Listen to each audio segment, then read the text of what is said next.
Hello, my name is Somto Inya-Agha and I'm a digital entrepreneur. I provide financial literacy insights into digital entrepreneurship, trading, investing, and wealth creation using cryptocurrencies and other digital currencies. Welcome to this tutorial video on how to develop a business plan for a digital entrepreneurship venture. In this video, we will be covering all the challenges and obstacles that digital entrepreneurs may face when creating a business plan. Firstly, let's define what a business plan is. A business plan is a document that outlines the goals, strategies, and projections of a business. It is an essential tool for an entrepreneur who is starting a new venture or expanding an already existing one. And there are steps in developing a business plan. Now, let's enumerate them. Step 1 is define your business idea. The first step in creating a business plan is to define your business idea. When I mean define your business idea, I mean that idea you have in your mind. Take your time to crystallize it and then write it down and then flesh it out. Because most ideas come like inspiration to your mind, while others brush it aside. For you, when the idea comes, don't brush it aside. The idea can come while you're driving along the street or while you're traveling. You just see something that it clicks in your mind that this is a business opportunity, and then you begin to work on that idea. So write it out and then make it plain. Try to break it down as simple as possible so even a 6-year-old child can read and understand it. Alright? Remove all ambiguities, remove all big grammar or big words, just break it to the barest, simplest form, and then you can start work on it in developing a business plan around it. You should be clear about what your business does. What solution is that business providing? It should be very, very clear. And who your target customers are. Another very important aspect. Your target customers, who are you designing that business for? Now, to make it simpler, create an avatar of a person or a persona who that business is to take care of his or her needs or to solve his or her problem. So that solution you are creating, put a face to it, put a character to it. You might even sketch the person and place on your wall, or take a picture online, or take a picture you want to and keep that picture there, and then keep looking at that image as you develop the business. Ask yourself, what kind of challenges is this person facing? How will the solution be tailored to suit this person? And when you're done with creating the solution for that persona, then you begin to build the business plan around that persona, and all those who fall into that bracket become your customers or target market. So don't just go out there and create a business plan one size fits all. No, don't do it that way. You must have a specific target in terms of your customers. Now, you should also research the market to understand the competition out there and then the potential demand for your product or service. Because you don't want to go and create a product or service that there's no demand for. And how do you do this research?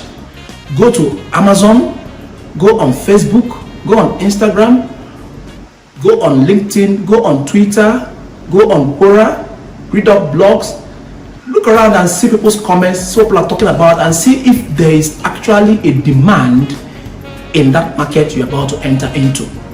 It's very important. So you don't waste your time creating a very robust business plan for an idea that has no demand or there's no market for. I always tell people, don't go and create a product first, then begin to look for its market or begin to market it. No. Instead, look out for already existing problems people have, problems of humanity, and then begin to create solutions because there's already a market for it. So it makes it easy for you. All right. Now, step 2 is to conduct a SWOT analysis. Now, once you have a clear idea of your business, it is essential you conduct a SWOT analysis on it. Now, this analysis helps you identify 1, your strengths, 2, your weaknesses, 3, the opportunities, and then 4, the threats. It is a critical step in creating a business plan, as it helps you identify the risks and opportunities of your business. Now, remember, in the video I talked about choosing your niche. Of course, you would have chosen an area or aspect where you have proficiency in or you have passion for. So that becomes your strength. Now, there are areas where you have weaknesses. Most likely, maybe you don't have the requisite experience in those areas, or you've not acquired the right knowledge to handle those areas properly, or you've not attained the level required to handle those areas efficiently. You'll be weak in those areas. Now, the goal is to begin to work on those weaknesses so you become strong in them. The next are the opportunities in that business. Now, there's this saying people normally use here in Nigeria that opportunity comes but once. That's not true. Okay? Opportunities abound everywhere. The challenge is that you don't have the resources to harness those opportunities. An opportunity is simply an event whose odds are in your favor. That's all. So how do you make yourself or position yourself so that as these opportunities come by, you are able to harness them? It matters most. So self-development takes care of that. Now, the next is the threats. What are the things that can make that business fail, or that can threaten the efficient delivery of that business? You need to look into those things and begin to mitigate them ahead of time. So if you like this video, please like and subscribe, so that as I create content like this also, you will get notified, because I create these contents every week and post them. So remember to click on the notification button so you get notified as I create this content and publish them. Now let's go to step 3. Step 3 is to develop a marketing strategy. This is the next step in your business plan. This strategy should identify your target customers, the channels you will use to reach them, and then your value proposition. Now we've talked about your target customers, where I explained to you earlier on how to create an avatar, which becomes a representation of your target customers. Next is how to reach them. What channels? Where are they? Are they on Facebook? Are they on Instagram? Are they on Twitter? Are they on LinkedIn? Are they on WhatsApp? Are they on Telegram? Are they in the physical marketplace? Are they in the banking sector? Are they public or civil servant? You need to find out where they are and then know the best means to reach them. Because if your product or services can't reach them, no sale occurs. And then your value proposition. What is it you are offering that no one else is offering? So you need to also develop your minimum valuable product or minimum viable product, and then from there you can now begin to build up, add more value. As you get feedback from your customers, you keep tweaking the product or service to make it better and make it deliver it more efficiently. So you should also identify your pricing strategy and how you will measure the success of your marketing efforts. Remember, in marketing, funds or money goes in. You also need to make sure there's returns on the ad spend or the amount you spend on marketing. All right? And how do you measure that? You need to first check the pricing of your product, how you position yourself in the market. Is your product the cheaper version of what's out there in the market, maybe for the low income earners? So you made it cheap and affordable, so you can now make more sales and then get profit based on turnover. Or is your product for the middle class? So it's not so cheap, but it's not so expensive. And so you're going to make slightly less sales, but then you will still make profits on turnover. Or are you positioning your product or service as a premium brand for the rich, for those in the upper class, the few 20% up there, right? Now you're going to make less sales, but each sale you make, it becomes heavy because the inflow is quite more. So you need to determine what your pricing strategy would be and put into consideration also your competitors and what value they are offering at what price. Okay? Once you get that sorted out, the next step is step 4, which is where you create a financial plan. Now, the financial plan is perhaps the most critical section of this business plan. This section should include your projections for revenue, your expenses, and your cash flow. Now, you need to research and determine what you can charge for your product or service and what your competitors are charging. And this is where your brand positioning matters. How are you positioning yourself in the market? Like I said earlier on, are you coming as a cheaper alternative? Are you coming as a premium brand? And remember, all these things must be built into the business plan. It's not good when you come and overprice your product and then you're not making sales, then you have to drop the price and going back and forth. So the best will be start with the minimum valuable product and then start maybe your pricing midway, and then as you check the market, test the pricing, test customers' feedback, tweak the product, you can now add more value to the product or service and then increase the price. That's the concept behind making a product first and then bringing a new version of it and calling it Plus. Let us say the first edition, you call it a particular name. The second edition, which is an upgrade, you don't call it that name Plus or something Max. You can see products saying something Max or something Fort or a particular name Plus. It means they've added more value to it and they've increased the price. So that might be a better pricing strategy for you. Now, look at your business model and determine how much you need to sell to break even and make profit. Consider factors like production costs, shipping costs, marketing costs, and the rest of them. Now, it is you that determine your break-even point because you've seen your cost of production and then you've determined your selling price.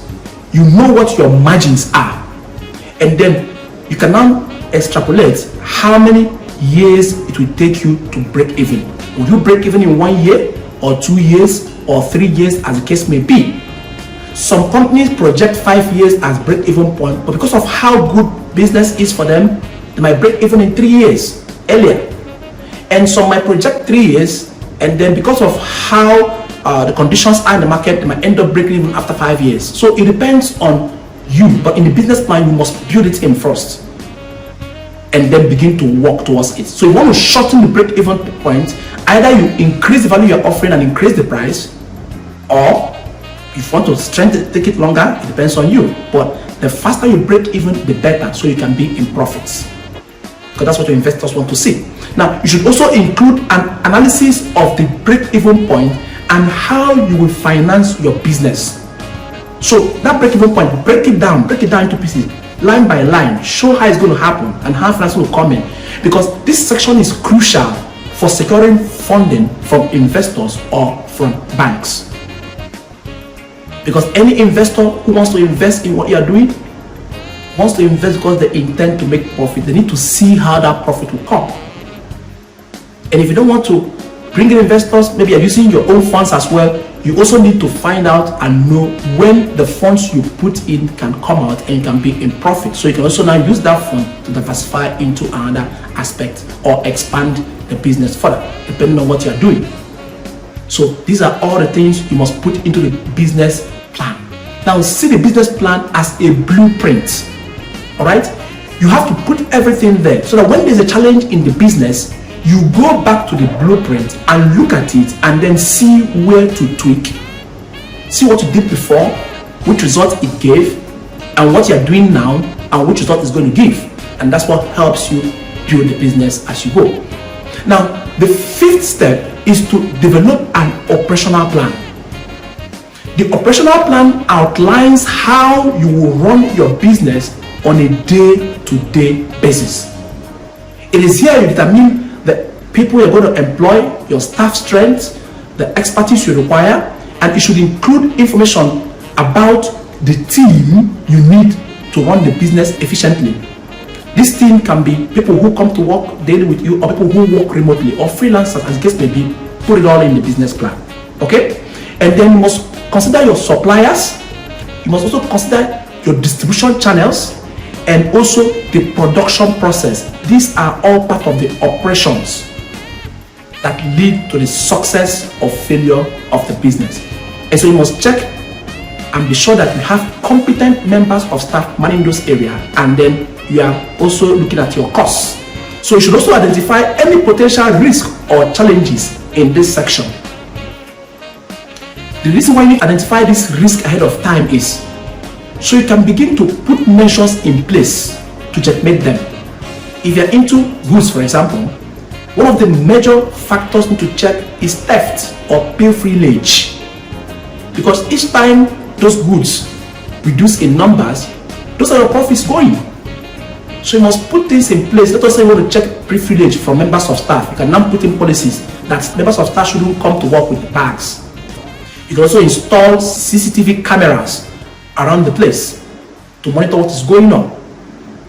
Another thing you need to check on is your financial department, your record keeping. These are very important. So look at all the aspects that threatens the profitability of a business and make sure you have put in checks and balances in place to make sure those things don't run you down. And now we move to the sixth step, which is review and revise your business plan. Once you have completed your business plan, it is essential to review and revise it regularly. Your business plan should be a living document that evolves as your business grows and changes. Remember, your business is not static. Your customers too are not static. Their preferences will change per time. Some of them will relocate. Some new ones will come to your location as well. You might have to expand into bigger markets or uncharted waters. So your business plan should be able to evolve to meet this growth. And sometimes, based on demand, you might be forced to grow rapidly to meet the demand. Some people have to take loans to expand their business before they plan to. So each one of the decisions you're going to take, still go back first to the business plan and plug it in there, and then see how they affect other aspects of the business plan, and then you adjust it before you move to implementation. As a digital entrepreneur, you must get used to documentation. Always document so you know what works and what doesn't work. And so if anything happens in future, any consultant who comes in to assist will look at your document and know what you did and know how to correct what went wrong or what input to make the business more successful. So in conclusion, creating a business plan for a digital entrepreneurship venture can be challenging, but it's an essential step in building a successful business. By defining your business idea, conducting a SWOT analysis, developing a marketing strategy, creating a financial plan, and developing an operational plan, you will be well on your way to creating a strong business plan. Now remember to review and revise your plan regularly to ensure it remains relevant and effective. So thank you for watching, and I hope this video was helpful. Don't forget to like and subscribe for more content like this. And remember to click on the bell notification button so that when I post content like this, you'll be notified. So if you have questions or comments, feel free to drop them below and I'll come back and answer them. And for those of them that will need me creating another video to answer so that all my students can learn as well, fine, I'll do that. Okay? So that'll be all for now, and see you in my next video series.